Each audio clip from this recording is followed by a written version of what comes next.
Yo guys, namaskaram. So a person reached out to me talking about he's into this whole self improvement saga, wherein you go to the net, you see a lot of people talking about waking up at certain times, morning routines, things like that, maybe journaling, meditation, and all of that.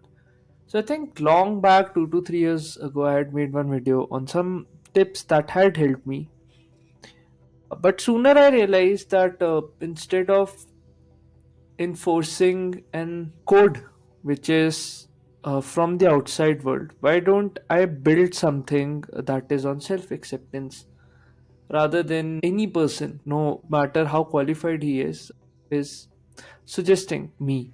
Now this might sound to you as arrogance, but I think each person has a unique way of living, and each person comes from a very unique circumstance in life. Maybe for some people, those things work like magic, but for some other people, it becomes like a prison of sorts. Sometimes certain people feel that they're doing everything that they're supposed to do to improve themselves. Still, there's a lot of anxiety, emptiness, and that feeling of being left behind. So, in this person's case, the person who had come to me, due to this relentless chase for self improvement, it made him miserable. And I thought that's a very interesting, you can say, insight, because ideally we are taught that the more we improve, the more better our life becomes. But like probing deeper, I think it all came back to that center as to why is it that you're improving from the first place. Is it because there's a lot of emptiness inside and you're trying to find that emptiness by doing all these things,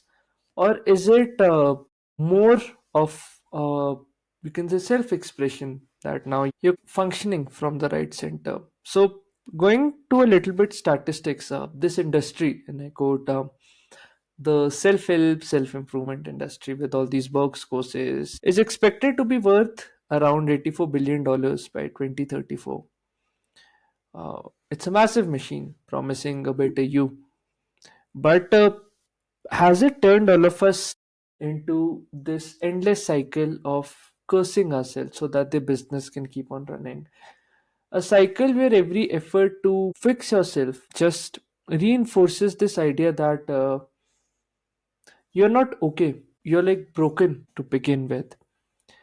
And I think that's the hidden cost, the mental health cost. It promises freedom, but it becomes a cage wherein we ourselves are the guard and we ourselves are the bird, aka a prisoner. So most of us have walked into this thing with the bestest of best intentions.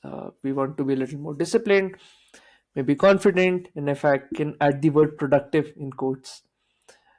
But somewhere I think along the way, this whole notion of self betterment has turned into this sort of self surveillance wherein every habit, everything needs to be tracked. You're watching yourself like a project, not as a human being, not as someone who has a unique inclination and a unique bent of mind. It's the same like in school, we all were treated as robots, as these kids who would just be judged by the same metrics. I think a similar thing is now happening under the guise of you making a free choice. So with this client, there was this thing that no matter how much he improved, it was never quite enough. You were working for a big goal, a promotion, and then just a moment's excitement, and then the next moment it just vanishes.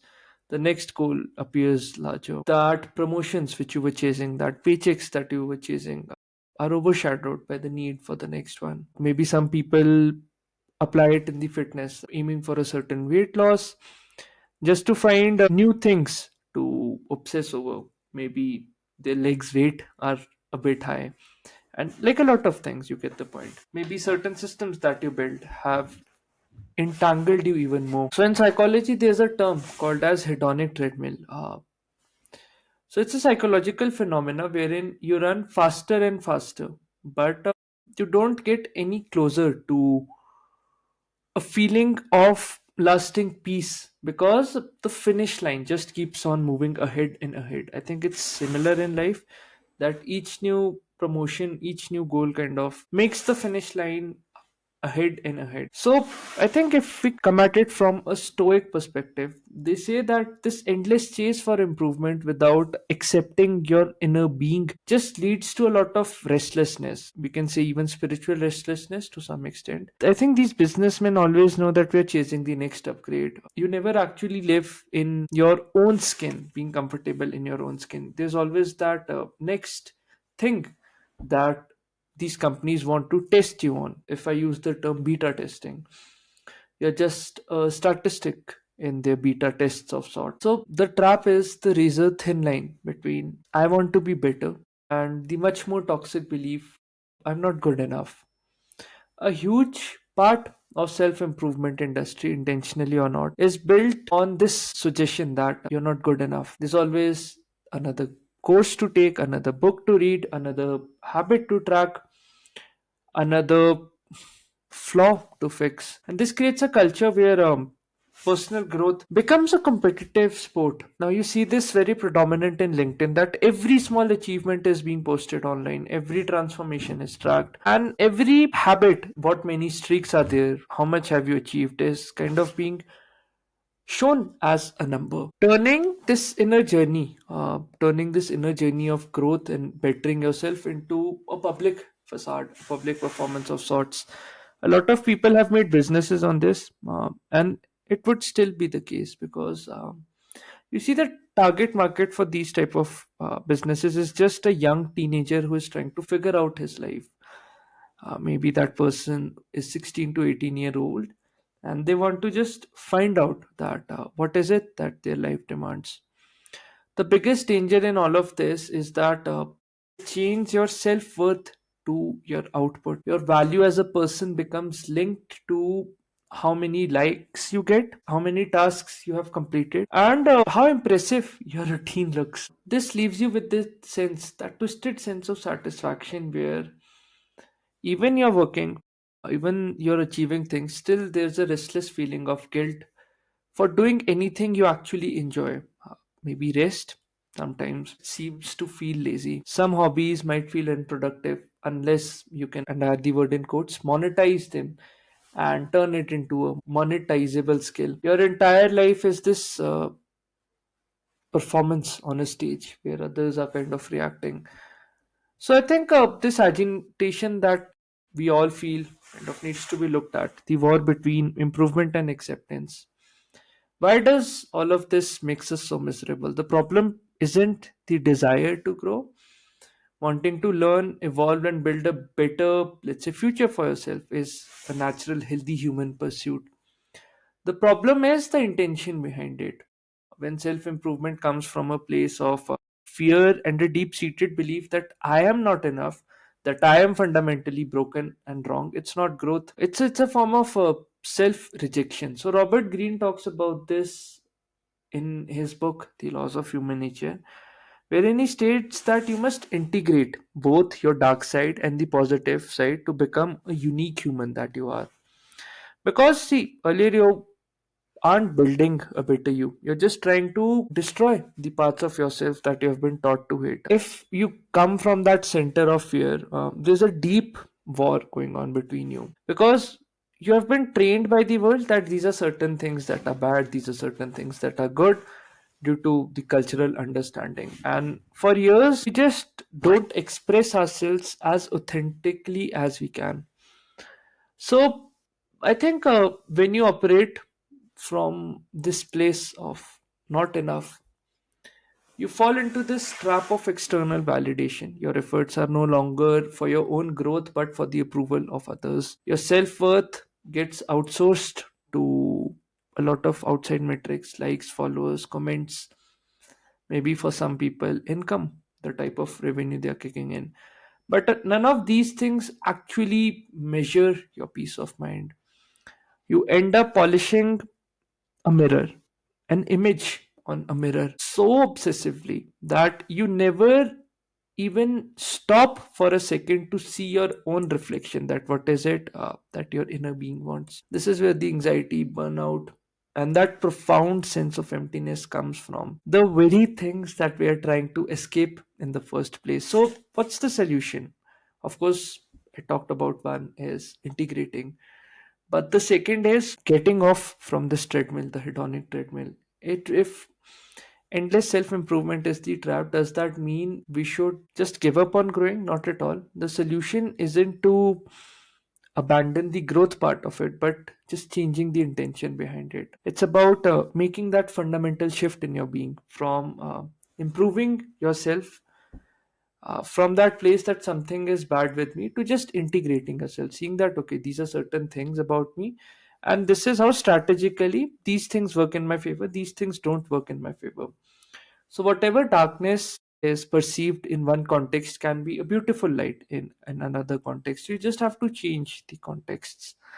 And the first step to do that is by validating your own self.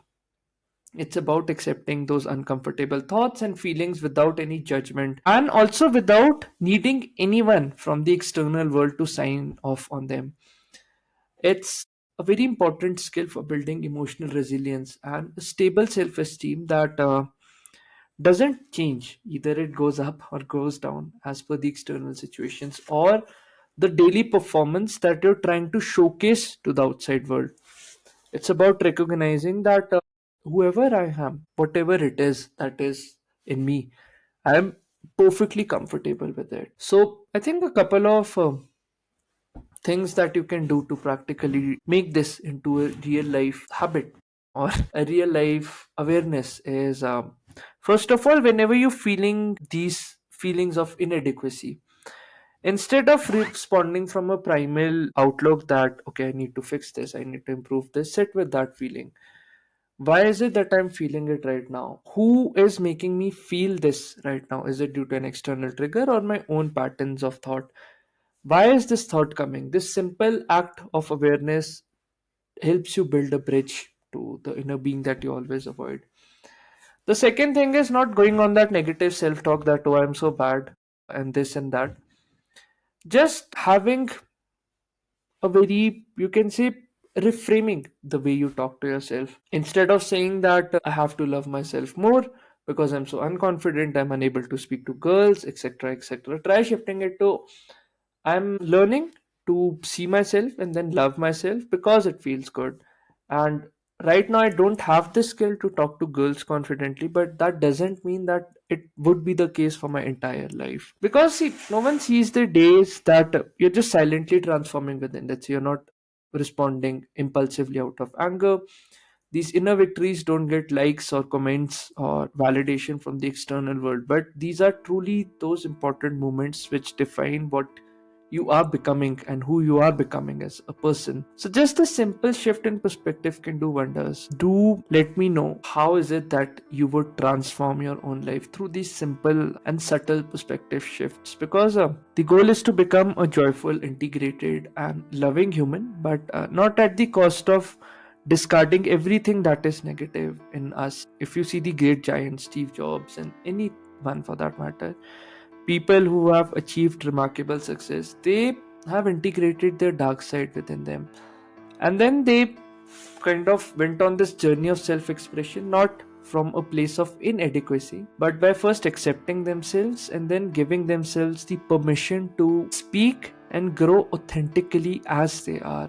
The pressure, all the unnecessary external pressure, is kind of just dropped. So please just don't fall into this seductive list which the self improvement industry kind of sells you, that you're like a problem to be solved, a project to be completed. It thrives on the idea that happiness is just on the other side, the grass is greener on the other side of one more habit, one more book, this course, one more achievement, so that they can capitalize on your weaknesses. But the truth is, you're not broken, you just need to talk to yourself more. You just need to integrate the darker tendencies within you. You don't need to be fixed, you just need to grow in your own unique way. The most radical act of self improvement is stop trying so hard to improve and just start accepting. This doesn't mean you stop learning or striving, it just means you change the why, the doer behind those actions. You just start growing because you want to evolve, you want to push your limits, you want to see how far you can go in this journey of life. You start from a place, I am already enough, and everything you build on that becomes an act of joy, not coming from an act of desperation. So and so person has gone ahead, what would I do? None of that matters. Because see, life is a journey. I don't know if there are next lives, past lives, but at least this journey, the experience that you have right now should be a joyful one. If at least you're watching this, at least you have the basic privileges of an internet. So yeah, I think I just wanted to share this small perspective. I think it's a pretty long video, but let me know what you feel about it. And until then, this is Debashish Pindra from Debu Ki Dastak signing off. Cheers. Bye.